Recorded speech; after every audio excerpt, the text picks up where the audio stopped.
Ice dancers Tessa Virtue and Scott Moyer open up about their long partnership and the challenges of launching a comeback. What's been the hardest part? Getting used to the pressure again. I think I underestimated just how nervous we would get. This is all leading into the Pyeongchang Olympics, and we have to be perfect.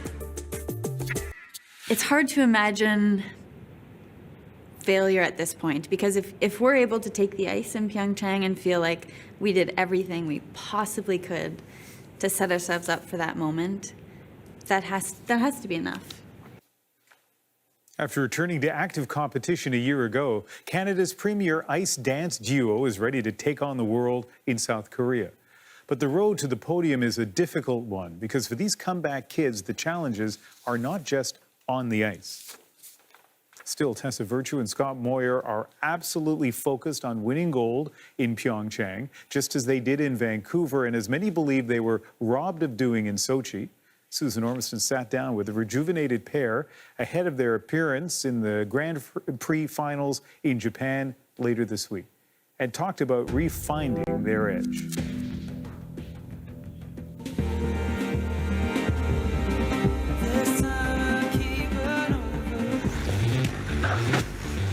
Tessa Virtue and Scott Moyer have been paired up longer than any other skating duo in Canada. Blazing down the highway as we left the city of the side.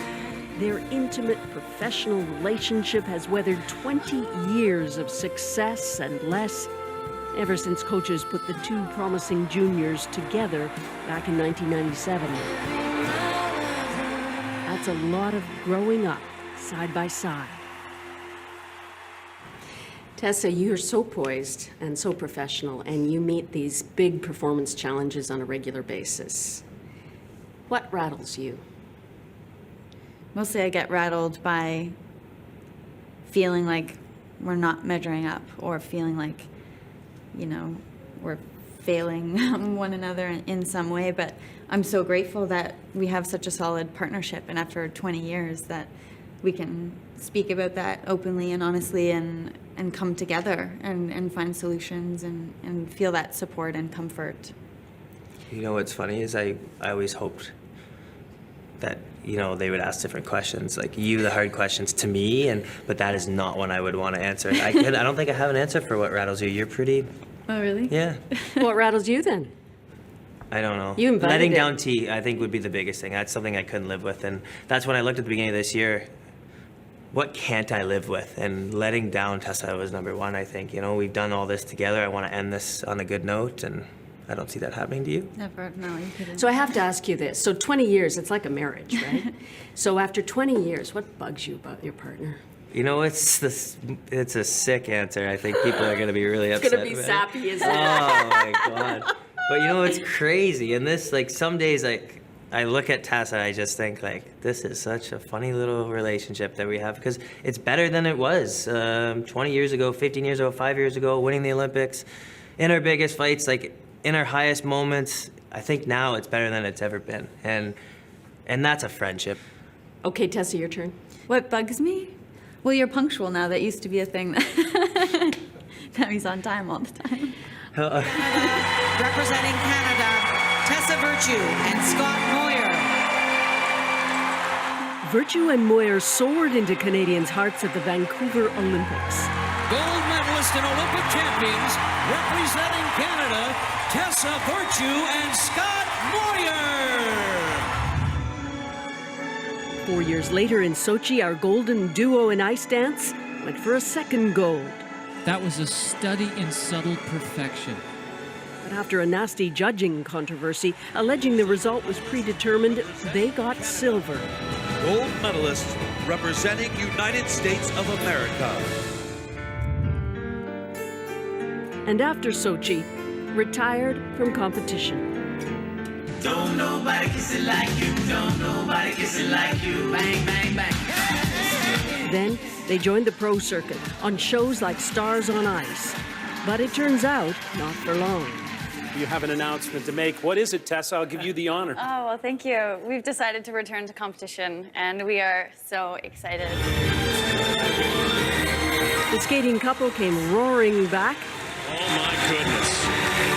This is Olympic gold medal worthy. Should they do it that way? This year reclaiming top marks in ice dance, going into the Grand Prix final this week, #2 behind the French, and razor focused on the Pyeongchang Olympics. So it is a risk, retiring and then coming back. What's been the hardest part? Getting used to the pressure again.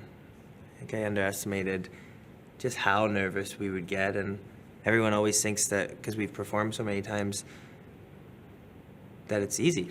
But when we take the ice now, I think I'm more nervous than I've ever been. The difference is I can control it a little bit better, but that pure excitement can sometimes be a little bit overwhelming. I mean, this is all leading into the Pyeongchang Olympics, and we have to be perfect in those mere minutes, you know, on the world stage, but perfection doesn't exist. So we've had to adjust that mindset and try to chase excellence instead. It's unlikely, given the stellar year you've had, that you won't medal in these Olympics, but it could happen. How have you psychologically prepared for that? It's hard to imagine failure at this point, because if we're able to take the ice in Pyeongchang and feel like we did everything we possibly could to set ourselves up for that moment, that has to be enough. Can I ask you about 2014? Many people think that there was controversy around that gold-silver alignment. You came home with the silver, the Americans took the gold. Yeah.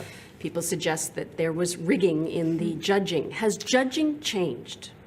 What was most disheartening about that was we love skating, and we want other people to feel the same way. And when any kind of controversy comes into it, which is natural in a subjective sport, you know, it does sort of tarnish it. Are you confident, though, that it has changed enough that supporters and fans and skaters can have full confidence in the judging? Other people say to me, not. We do feel like there has been a change, and we do feel like the judging of figure skating is improving. The Olympics are now scarcely 8 weeks away, and Pyeongchang finds itself in the middle of geopolitical tensions. While there is often an unofficial truce around the Games, the lead-up has been fraught with unsettling signals. Do you have concerns about what could happen at Pyeongchang? Of course. I think we'd be lying if we said there weren't concerns.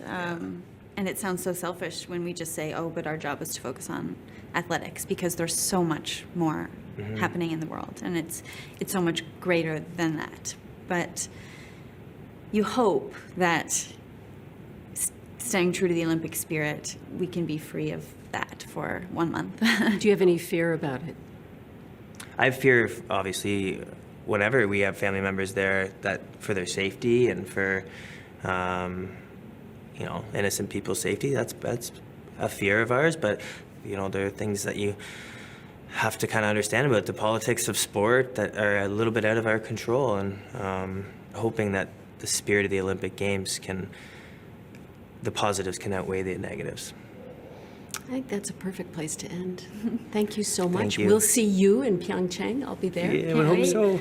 All of Canada will be rooting for you, and best of luck. Thank you so much.